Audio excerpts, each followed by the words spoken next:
And once again, for the Pitt Parade, in this week's Throwback Thursday, we're taking a trip back in time to 1951. Harry Truman was president, a gallon of gas cost about 19 cents, and Pittsburgh was buzzing as the city's first Renaissance began. Here's Rick Dayton.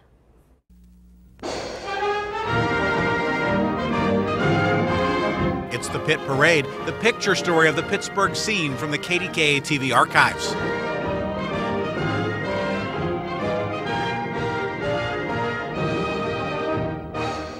Today, Pitt Parade presents a special year-end review of highlights of news from 1951.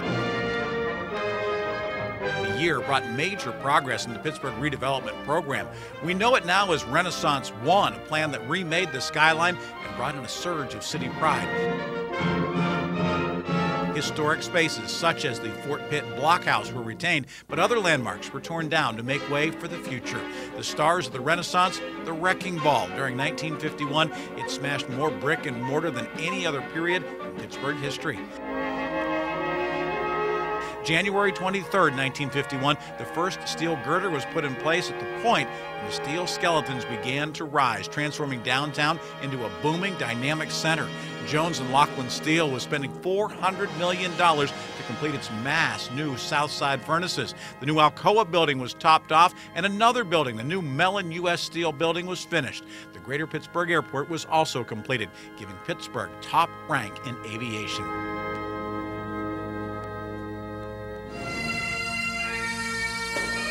The highlight of the educational front in 1951 was Carnegie Tech's 50th birthday. Tech's fourth president, John Warner, was installed as part of that two-day celebration.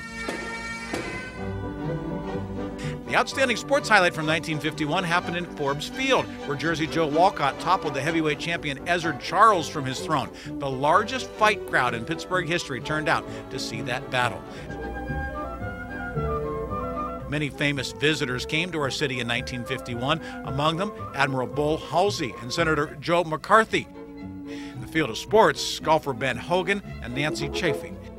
In the field of entertainment, Hollywood hosted Eddie Cantor, Joey Brown, and the father of the Pirates' future general manager. From Hollywood, Alfred Hitchcock. From New York, Gypsy Rose Lee, and TV host Ed Sullivan. Turning the corner into 1952 this week in 1951. Saying cheerio on video, this is Rick Dayton for the Pitt Parade.